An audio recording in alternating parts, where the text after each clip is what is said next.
সমস্যা নাই আম্মা, বিশ্বস্ত বডিগার্ড পাওয়া গেছে। ওই যে আমাদের মানে ওই বরগাদার ছিল না আমিন ভাই, সেই বডিগার্ড সাপ্লাই দিচ্ছে। হয়, আমি নিজে তো একটা পিছলে লোক, মুখে মুখে খালি লম্বা লম্বা কথা, আর কামের সময় তার পাওয়া যায় না। আমি তার সাথে এই বিষয়ে কথা কইছি যে আবার কোনো ঝামেলা সে করবি কিনা, পিছলে যাবি কিনা। সে কইছে কোনো ঝামেলা করবি না, 2-1 দিনের মধ্যেই বডিগার্ড এসে রিপোর্ট করবি। তার নামও পাঠা দিছে, বাদশা। বাদশাই হোক আর রাজাই হোক, ভালো মতন কথাবার্তা কয়ে দেখে শুনে তারপরে ফাইনাল করিস। আম্মা, আমি একা দেখাশোনা করলে তো হবি না, তুমি দেখে শুনে যখন ওকে করবে তখন সেটা ফাইনাল হবে। তাহলে পরে আম্মা ওইটি আর কি কথা ফাইনাল হইলো যে আমাদের একটা বডিগার্ড হয়ে গেল আর সাথে একটা বন্দুক, এই দুইটা জিনিস হলিয়ে পরে আমরা মানে 100% নিরাপদ হয়ে গেলাম। তাহলে কি বন্দুকও কিনবো নাকি? সেটা তখন খুব জরুরি আম্মা, এসেনশিয়াল। বন্দুকটা তো লাগবেই, কারণ বন্দুক যদি বডিগার্ডের হাতে না থাকে তাহলে পরে সে বডিগার্ড আমার বডি রক্ষা করবে কেবা করে।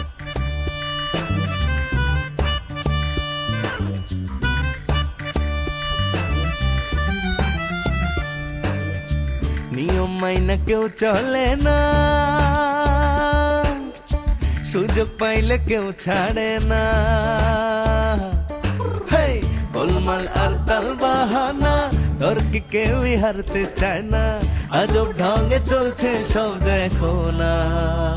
হেই, উচিত কথা কহিলে সব বেজার হইয়া যায়। কেউ জানে না কার মন কি চায়, দ্বন্দ্ব লাগলে হিটলার হইয়া যায়।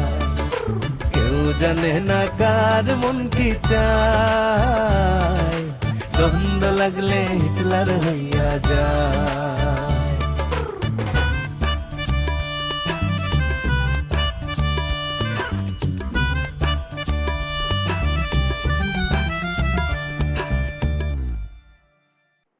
তো বন্দুক কিনতে লাগলি তো আবার লাইসেন্সও করা লাগবি। হ্যাঁ, গুড়া কিনলে পরে তো গুড়ার চাবুক কিনাই লাগবে আম্মা। তুমি এনে কোনো টেনশন করো না, সবকিছু ওকে হয়ে যাবি, রেডি হয়ে যাবি। এখন খালি তুমি একটু দোয়া করো আমি যেন মানে হুন্ডা খান ঠিক মতো পছন্দ করে আসতে পারি আম্মা। আমার এনে তুমি কোনো চিন্তা করো না, তোমার পারমিশনটা দরকার ছিল সেটা পাই গেছি, আর কোনো সমস্যা নেই।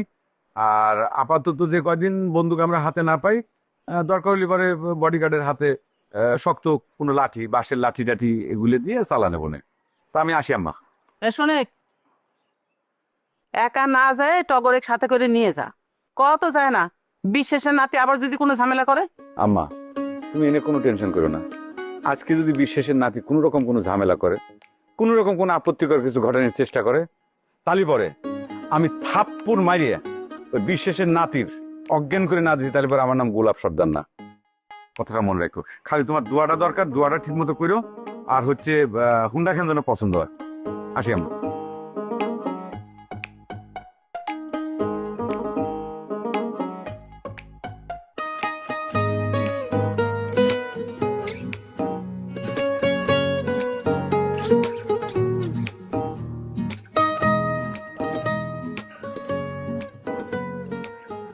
কথা কয় ওরা খালা, এসব কি শুনতেছি কত? তুমি নাকি আব্বার সাথে কথা বন্ধের নোটিশ দিছো? মাত্র তো কথা বন্ধের নোটিশ দিচ্ছি, এরপর আরো কঠোর কর্মসূচি নেওয়া হবে। এসব কি হুমজিগিরি কথাবার্তা করছো ওখানে? কত শাহজাদা তোমার কাছে নাতি হয়, এর কি করে কি একটা কি কইছে না কইছে সেটা নিয়ে তুমি রাগ করতেছ? শাহজাদা ইয়ার কি করে কিছু কয়নি। তোমার আব্বার জীবনে যে এরকম একটা কালো অধ্যায় আছে সেটা তোমরা আমার কাছে গোপন করেছো। আমার হিরো আমাকে সত্যিটা প্রকাশ করে দিছে। আচ্ছা খালা, কে দাসাল পালের মতো করো না তো। যে কথা তোমার হিরো এসে তোমার কাছে কইছে, আমাকে এত বছর বয়স পর্যন্ত আমরা জানলাম না, আর সে এসে তোমার কাছে কোন থেকে কি শুনে এসে কইলো আর সেটা সত্যি হয়ে গেল। তোমরা হয়তো ঠিকই জানতে, বাপের পক্ষ নিয়ে আমার কাছে সবকিছু গোপন করছে। আশ্চর্য কথা খালা, আব্বার জীবনে যদি এরকম একটা গোপন অধ্যায় থাকতো তাহলে আর কেউ না জানলে পারেও আমার নানা নানি তো জানতো, আর সেটা জানলে পারে কি আমার আব্বার সাথে বেটিক বিয়ে দিয়ে এসে ঘর জামাই রাখতো কত। শোনো, আমাকে এত গিরিবিলটি হিসাব দেখানোর কোনো দরকার না। তোমার আব্বা গুলশান বেগমের কাছে শেখা খাইছে, সেজন্যই দুই বাড়ির মধ্যে এরকম শত্রুতা পাইতেছে। আচ্ছা, তোমার কথা মেনে নিলাম, আমার আব্বা প্রেম ভালোবাসা করেছে, কিন্তু সেটা তো বিয়ের আগে, তাই নিয়ে শাহজাদা নিশ্চয়ই তোমার কাছে এই কথা কয় নাই যে আমার আব্বা বিয়ের পরে এই ধরনের প্রেম ভালোবাসা করেছে, কও। তা অবশ্য কয় নাই, ঘটনা হয়তো তাগারে বিয়ের আগে। খালা, বিয়ের আগে মানুষ প্রেম ভালোবাসা করে, ছেঁকা খায়, দুই সাইডে গলায় দড়ি দেয়, বিষ খায়, তাই বলে কি এই বয়সে এই সময়ে এসে সেই সমস্ত কথাবার্তা নিয়ে অশান্তি করা লাগবে? তুমি কত ঘটনা কি এমনি এমনি এত বছর পরও করছি? হ্যাঁ, তোমার আব্বা এত বছর পরেও গুলশান বেগমের সাথে বিচ্ছেদের জ্বালা ভুলবার পারে নাই, সেজন্যই তো দুই বাড়ির মধ্যে বিবাদ বাজায় রাখিছে। খালা, এটাও কিন্তু তুমি শাহজাদা শিখানে কথা করছো। এই ধরনের ঘটনা যদি সত্যি হতো তাহলে কি তুমি এত বছর টের পাইতে না? কত আমার আব্বার চরিত্র ফুলের মতো পবিত্র, খামাকে ঝামেলা করো না তো। আমার হিরু শাহজাদা আমার ধরায় দেওয়ার পর কিছু তো টের পাচ্ছি কুসুম। তোমার আব্বা কিসের জন্য ওই সর্দার বাড়িতে মুখ করে ব্যায়াম করে আমি বুঝি না মনে করিস? হ্যাঁ, ওই গুলশান বেগমে দেখবার জন্য। এটা আমি খুব বুঝবার পারতেছি। পাগল হয়ে গেছে খালা পুরা। আমি বুঝেছি শাহজাদা তোমার মাথাটাই নষ্ট করে দিছে আসলে। ওঠো যাও, আব্বার সাথে হুন্ডাই করে হুন্ডার পিছনে বসে থেকে একটু হাওয়া খায় আসো, মনের ভিতরে ভালো লাগবে নি। এত সন্দেহ করো না তো খালা। আব্বা অবশ্য তোমাকে একটা কথা করছিল, কব করছিল যে ভালোবাসা যেখানে বেশি সন্দেহ নাকি সেখানে বেশি, ঠিক নাকি খালা? ওঠো ওঠো ওঠো, তুমি যাও, আমি কাঁদতেছি। আমি করতেছি তো, তুমি যাও তো, বসে যাও, ওঠো। আমি কলা আজকে আমি রান্না করবো।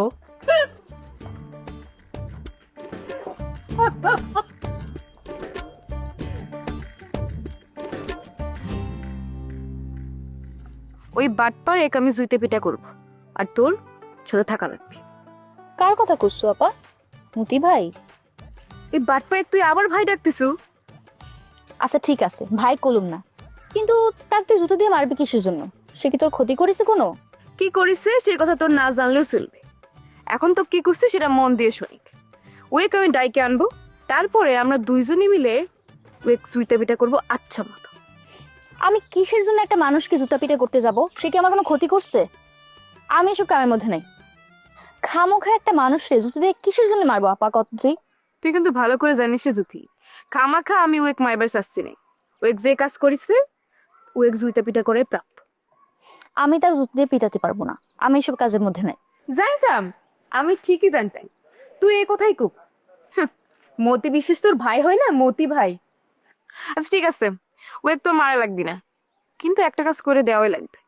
সেটা হচ্ছে ওয়েক যখন আস্তে মতো জুইটা পিটা করবো তখন তুই আমার ফোনটা নিয়ে এই সিনটা ভিডিও করে রাখবি। সরি রে আপা, আমি এসব উল্টাপাল্টা কামের মধ্যে নাই। মানে তুই তাকে পিটাবি আবার সেটা আমাকে ভিডিও করতে হবে, এরকম নোংরা কাজ আমি করতে পারবো না। কি করলো জ্যোতি? হ্যাঁ, ওই মতি বিশ্বাসিক মারা কি নোংরা কাম? এই কথা যদি আমি বড় ভাইকে না জানাইছি তাহলে পুরো আমার নামও সম্পন্ন না রে জ্যোতি। তোর যেটা ইচ্ছা সেটা কর, তুই বড় ভাইকে জানা বা মাকে জানা, আমি এসব নোংরা কাজের মধ্যে নাই। সে কি আমার কোনো ক্ষতি করেছে যে আমি এসব কাজ করবো? তাই জ্যোতি, আর ওই বিশ্বাসের ওইটুকু নাতি যখন বড় ভাই অপমান করে হাতের ঘড়িটা খুলে নিল, এটা মনে হয় খুব মহৎ কাম করেছে, তাই না? আমি একবারও করছি না যে সে যেটা করেছে সেটা ভালো কাম করেছে, সে অবশ্যই একটা জঘন্য কাম করেছে, কিন্তু তুই যেটা করতে চাচ্ছু সেটা কি ঠিক আপা? ক। আচ্ছা আপা, তুই আমার একটা কথা কত, মতি ভাইয়ের উপর তোর কিসের এত রাগ? সে তোর কি ক্ষতি করেছে? আর যতদূর জানি সে তোর খুব ভালোবাসে। চুপ, একদম চুপ। আর একটু যদি এই কথা কয়েছো না তাহলে পরে উইক মরাবত দিয়ে তোক জুতে পিটা করবো। বিসিসির উকিল হয়ে গেছে তাই না? খুব ভালো উকিল, মজলিক জ্ঞান পড়াও।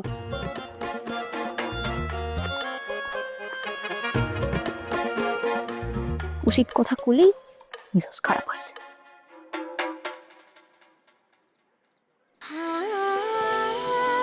সময় বদলে যায় কিন্তু আভিজাত্যের মানে একই থেকে যায়। স্মরণের ছোঁয়ায় তোমার উপমায় বদলে দিলে যে আমার। স্যান্ডেলিনা সো, রূপচর্চায় আভিজাত্য। ভাইডি, শাহজাদা ভাই, আমি যদি তোর সাথে কোনো অন্যায় করে থাকি সরি তোর চিরে ভাই। এ তুমি কি কথা কইছো না হয়? আমি কি কইছি তুমি আমার সাথে অন্যায় করেছ? আচ্ছা, অন্যায় না হোক ভুলও তো হইবে পারে, তো সেটার জন্য যদি তুই কোনো ক্ষতিপূরণ দাবি করিস আমি সেটা দিতে রাজি আছি। তাও এ ধরনের কথা কইস নে। কোন ধরনের কথা কত নিষেধ করতে চাও? ওই তোমার আর গুলশান প্রেমের বিষয়টা তো। ওই তো কথাটা তোর নানির কাছে কওয়াটা তোর উচিত হয় নাই। সে তো খুব অশান্তি করতেছে, কথা বন্ধ করার নোটিশ জারি করে দিছে। আমি তো অশান্তি করার লক্ষ্যে নানি কথাটা কই নেই নানা ভাই। আমি তো আসলে তার কাছে জানবে গেছিলাম যে তার কাছে এই বিষয়ে কোনো তথ্য আছে কিনা। তার কাছে এইসব তথ্য থাকবে কিসের জন্য? হ্যাঁ, তুই খামাখা তাকে এটা জিজ্ঞেস করতে যাইয়া আরে অশান্তির সৃষ্টি করে দিছু। দেখো নানা ভাই, তুমি কিন্তু আমার খামাখা দোষারোপ করতেছো এখন। আমি কিন্তু প্রথমে ইনভেস্টিগেশনের জন্য তোমার কাছে আসিছিলাম। তুমি আমাকে তথ্য না দেওয়ার কারণে আমার তার কাছে যাওয়া। আমি তো খালি সত্যিটাই জানবে চাচ্ছি, তাই না? এই তোর মাথার মধ্যে এই ভূতটা কি দিয়ে ঢুকাইছে কত রে ভাই? এই যে নানা ভাই, তুমি কিন্তু আবার ভূত টুত টানি নিয়ে আসতেছ। আমি কিছুতেই বুঝতেছি না তুমি সত্যিটা দেখলি পাশ কাটা যাচ্ছে ও কিসের জন্য। আমার কাছে কিন্তু মনে হচ্ছে ঝামেলাটা আসলে তোমার মধ্যেই আছে। কিসের সত্যি রে? হ্যাঁ, তোর তো আমি খুব সহজ সরল চ্যাংরা মনে করেছিলাম, তুই তো সেটা না। তুই আমার পিছনে কেন লাগিস রে ফালতু চ্যাংরা? এই যে দেখলে তো তুমি আবার উত্তেজিত হয়ে যাচ্ছ। এটাই কিন্তু আমার সন্দেহের মূল কারণ। মানে সত্যি সামনাসামনি হলি পর তুমি ফট করে উত্তেজিত হয়ে যাও। কিসের সত্যি হে? হ্যাঁ, আমি নরম হয়ে কথা করছি সেই জন্য তুই আবার পায়ে বসছু ফাজিল চ্যাংরা কোয়ানকার। বিষয়টা নরম আর গরমের না নানা ভাই। আমি খালি সত্যিটা তদন্ত করে বাইর করবে চাচ্ছি। আমি কিছুতেই বুঝতেছি না যে আমি যদি সত্যিটা বাইর করে নিয়ে আসতে পারি তাতে তোমার সমস্যাটা কোথায়। আমি শুনেছি তুমি আমার আম্মার কাছে কমপ্লেন করেছ যাতে আমি এই তদন্ত থেকে পিছপা হয়ে আসি, কিন্তু এগুলো করে তো আমার মুখটা বন্ধ করা যাবে না নানা ভাই। তাহলে তুই আমাক ব্ল্যাকমেল করবার চাচ্ছু? হ্যাঁ, মিসকে শয়তান কোহানকার। এই কি করবি তুই? হ্যাঁ, আমি আর কি করবো নানা ভাই, সত্যিটা যখন তদন্ত করবেন নামেছি, আমার তো আর পিছপা হওয়ার কোনো সুযোগ নেই। তুমি যদি আমার তথ্য দিয়ে ইনভেস্টিগেশনে সহযোগিতা না করো তাহলে বাধ্য হয়ে আমার গুলশান নানির কাছে যাওয়া লাগবে। এই এই সাজেদা, এই দাঁড়া, এই ভালো হবি রে কলাম, আমি রাগ হলে কিন্তু বুঝবি নি। মিসকে শয়তান একটা।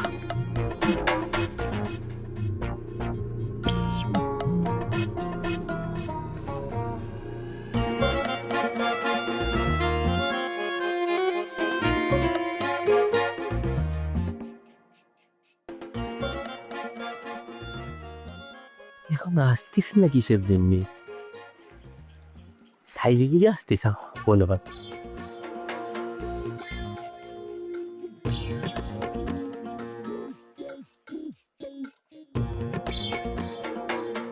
এত জরুরি কি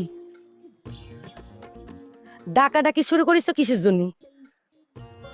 কিছু নতুন তথ্য দেওয়ার জন্য ডাকাডাকি শুরু করেছি। অবশ্য প্রথমে রাজের সাথে যোগাযোগ করার চেষ্টা করছি, ব্যর্থ হয়ে বড় বাধ্য হয়েছি তোমাকে কল করা। তুই কিন্তু আমাকে ফোনের মধ্যে কিন্তু তুমি করে খাও। তুমি কোনো বিষয় না, তোর ইচ্ছা হলে পরে আমারও তুই করে ডাকবার পারিস। সি আমি দিনও পারবো না তোমাকে তুই করে খাওয়ার, এটা আমার দ্বারা কখনই সম্ভব না। আর ফোনের মধ্যে তুমি যখন আমাকে তুমি করে খাও, শুনতে কিন্তু খুব ভালো ঠেকায়। ঠিক আছে, ফোনের মধ্যে যখন বলবো না তখন দেখা যাবে না কি করে ডাকবো। এখন কি জানি জরুরি খবর কোথায় আইসো, কয়ে ফেলো। মতি হুন্ডা নিয়ে আসার কারণে সর্দার বাড়িতে ডিবিট হয়ে গেছে তুতা পাখি। আমি অবশ্যই এই নামটা দিইনি, এটা ভাবি তোমাকে নাম দিয়েছে। আর ফোনে কিন্তু আমি তোমাকে এই নামে ডাকি। এইটা কি তোর জরুরি খবর? না না তুতা, জরুরি খবর হচ্ছে মতি হুন্ডা নিয়ে আসার কারণে সর্দার বাড়িতে শোকের সাহা নামছে। এদিকে আবার রাজ বড় ভাইয়ের গরিব গাড়ি নিছে, তো এতে সকলে আমরা হতাশ। সর্দার বাড়িতে সুখের ছায়া নামে এসেছে, তাহলে পরে আমি কি করব? হ্যাঁ, সমবেদনা জানাতে যাব? আমার জানার মতে সর্দার বাড়ির শোকের ছায়া মানে বিশেষ বাড়িতে আনন্দের ছায়া। তাই আনন্দের খবরটা ফোনে করা যেত না? খবরটা চালিয়ে আমি ফোনেই দিতে পারতাম, কিন্তু আমি তো আর তুতার সাথে দেখা করতে পারতাম না। আর আসল খবরটা তখন দেওয়া হয়নি। শোনো তাহলে আসল খবর। মতি হুন্ডার টেক্কার দেওয়ার জন্য আমাদের বাড়িতে হুন্ডা আর বন্দুক নেওয়া হয়েছে। আর সবচেয়ে হিট খবর হচ্ছে সর্দার বাড়িতে একটা বডিগার্ড নিয়ে দেওয়া হয়েছে তুতা। বডিগার্ড? তাহলে পরে তো এই খবরটা আমাকে এখন জানানো লাগে। হ্যাঁ, আর শোন, নেক্সট টাইম থেকে কোনো খবর দিতে আসলি ভূমিকাটা কম করবি। ধন্যবাদ।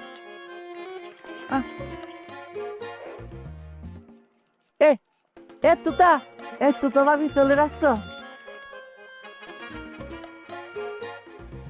এগুলো কাজ হলো আসলে তুতা পাখির মতো আসলে এগুলো কাজ পাখির মতো কি করছি আমি আমার তুতা পাখিরে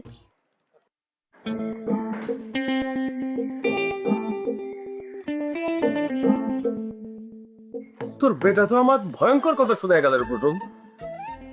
আর এটা তোমার কি শোনাইছি আব্বা, যেটা ভয়ঙ্কর কথা? তাদের করছে কি? তার কথা শুনে তো আমার এরকম হাত পা কাঁপতিছে।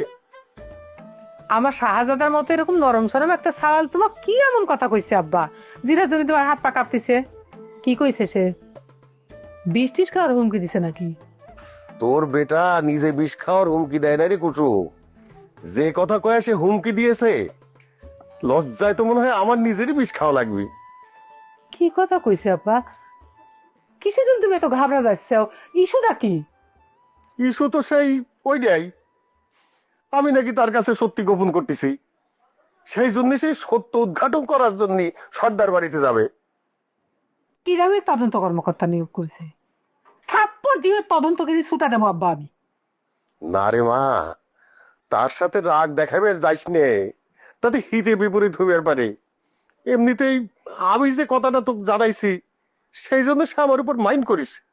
এখন আমি ঠিক বুঝতে পারতেছি আব্বা, এই সমস্ত ঘটনাটার পিছনে ওই বাপের দেওয়া কুকুর দিয়েছে।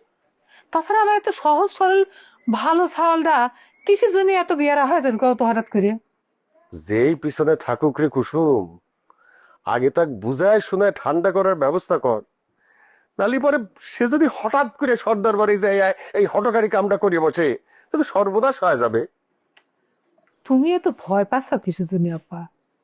কিসের জন্য তুমি এত তরাসে হয়ে যাচ্ছ আমি বুঝতে পারতেছি না।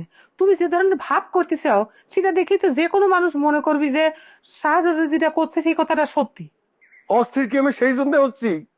তুই বুঝতেছিস না বিষয়টি নিয়ে তোর খালা কি করবি? এ বুড়ি বয়সে এসব ভালো লাগে নাকি? কিছু হবে না আব্বা, আমি খালার সাথে কথা কইছি, তাই বুঝে কইছি। আচ্ছা আব্বা, তুমি তো হুন্ডা চালাতে পারো তাই না?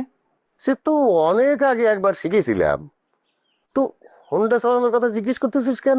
আব্বা যাও, তুমি খালা হুন্ডার পিছনে করে নিয়ে সর্দার বাড়ির সামনে দিয়ে মুসিম বাড়ি একটু ঘুরে আসো।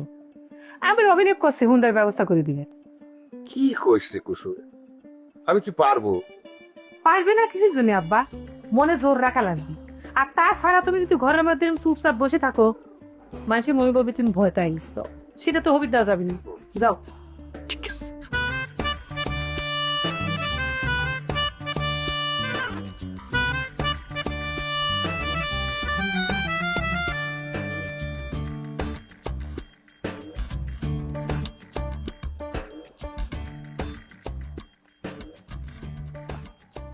খবরদার সাহেবের বেটা, আমার সামনে থেকে সরে খারাপ করছি। না আসলে তুই কি করবো? আর যাই করিস ভাই, আগের বারের মতো ল্যাজ গুটায় পলাই যাচ্ছে। এই চুপ, আমার সামনে থেকে তুই ল্যাজ গুটা পালানোর সুযোগ পাবি না, কিন্তু বেশি বাড়াবাড়ি করলে খবর আছে। শরীর খারাপ করছি আমার সামনে থেকে। না আসলে তুই কি করবো? এই বেয়াদব, তুই তো গাড়ি করে কথা করছু। হ করছি, কি করব? কি করব? ছোট বলে এতদিন ছাড়ি দিছি, আজকে কিন্তু ছাড়াছাড়ি নাই, আচ্ছা মতো কষবো। এই তুই কি মনে করিস? তুই কি মনে করিস আমি দুর্বল? এই না না না না না, সিসি কি কইস? আমি তো দুর্বল মনে করবো কেন? তোর মতো এরকম না দোষ নুডুস হৃষ্টপুষ্ট একটা লোক, তাক দেখে আমি দুর্বল মনে করবো কে? তোকে যদি বাঘ ধরে নিয়ে যায়, বাঘও ধর যে 6 মাস ঘরে বসে খাবি, তুই দুর্বল হবো কে? এই খবরদার সাহেবের বেটা, কি যেন তোর নাম?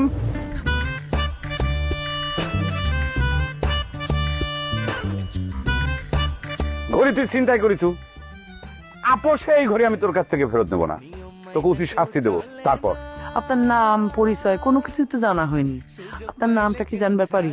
আপনি যেভাবে হাসি হাসি দাঁত কালা কথা করছিলেন, তাতে তো বিষয়টা সন্দেহজনক হবেই। ঘড়িটালে আমি নেবো না, সাদা করিলে আপাতত সেই ট্রেনিং না নিলে চলবে। খামাখা মুসিম মারার জন্য কিনতে চাও? ওই যে যারে বলে খালি শার্ট বুতেম নাই। সব বেজার হইয়া যায়, কেউ জানে না কার মন কি চায়। দ্বন্দ্ব লাগলে হিটলার হইয়া যায়, কেউ জানে না কার মন কি চায়। দ্বন্দ্ব লাগলে হিটলার হইয়া যায়।